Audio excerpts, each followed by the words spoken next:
Well, good afternoon, everyone, and welcome back to the shop. So the car is about 80% cut and polished. The only thing that's left are the front fenders. Now, I just wanted to show you the back end of the car. I've put on the GT gas cap, and of course, all the lighting is back in, as well as the bumper.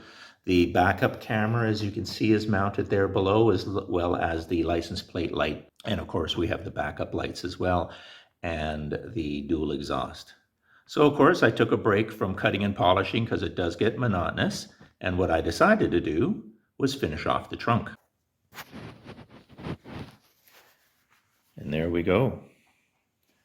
So, as I mentioned earlier, this base here is a 3/4 inch piece of plywood that has a perimeter gasket which is holding it up away from the gas tank. So anything I drop in here now, I can drop anything. I'm not going to hurt the gas tank. Now, of course, I also had put the carpeting along the rear frame rail, I guess you'd call it, or the inner trunk. And of course, the subwoofer's already mounted. And as I described before, the plate that is under here now has 2 bolts that go right through the frame rail. So this isn't going anywhere, but it's not touching anywhere, which is fantastic. So the outer perimeter of the enclosure does not contact any part of the car all the way around, and it is held by that steel bracket that I have. Of course, the tail lights have been installed. Those are the LED sequentials. All of the wiring is now underneath the lip, and of course you're using the clips to hold it in. And of course you got the amplifier rack and the equalizer rack.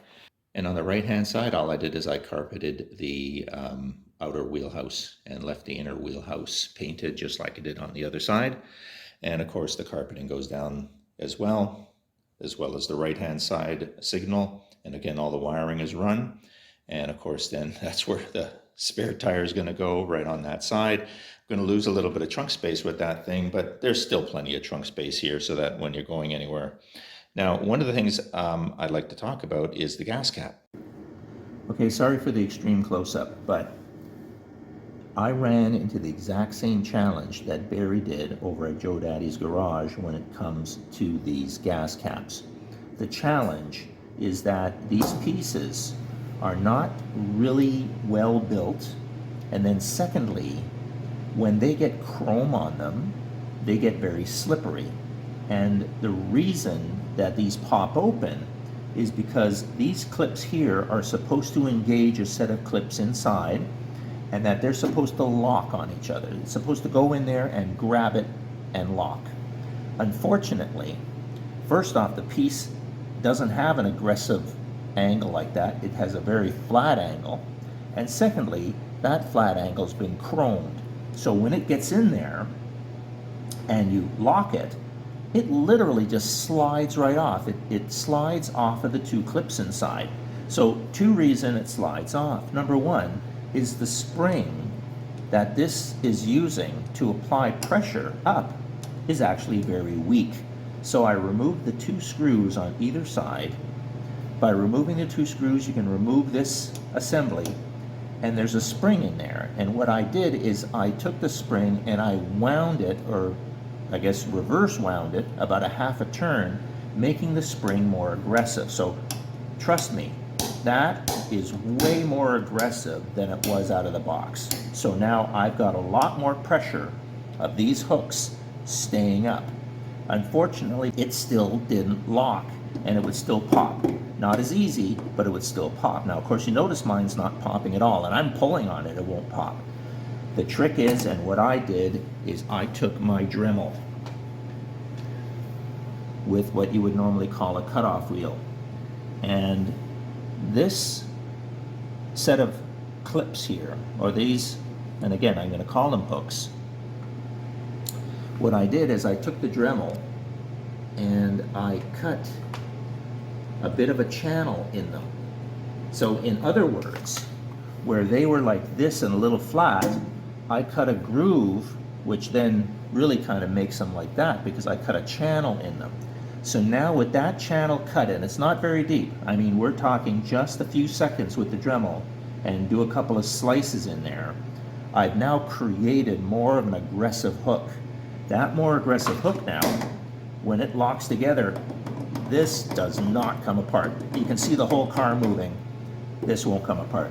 I personally recommend that option because it locks on. So two things, the spring is a lot harder now. And secondly, those teeth are more aggressive. So when they lock onto the other ones, they don't go anywhere. So that's it. I found that this is the best way to fix this myself personally. And if you notice, another thing is I've also put in the trunk lock. Now this trunk lock is the same tumbler that you can get off of CJ Pony or a lot of the other distributors, where it's a match set. So the trunk, the doors, and the ignition all use the exact same key. So I hope you found those little bits of information useful. Like I said, the gas cap must be altered. It was the best way to get it to lock. And like I said, it's locked now and I don't have to worry about it, so that's good.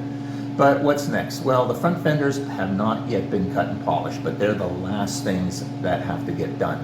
But I need to put the rock guard mud guards on the front quarters, so I haven't done that yet. So I got to do that first, then we can put the fenders on and start doing a pre-fit. Once we do the pre-fit and everything is the way I like it, then we can cut and polish those fenders, and then we can start to button up the front end of this car. Now, once we start buttoning up the front end, I have to turn my attention to putting the roof on, because there's a lot of things dependent on that roof, as we talked earlier, the windows, adjusting the window heights and angles. But at the same time, even my stereo, I haven't put it in permanently yet because I still need to put the well in and also the hood on, or the roof on, to make sure I don't have any clearance issues. So there's a lot of things that, the cart before the horse stuff has to happen.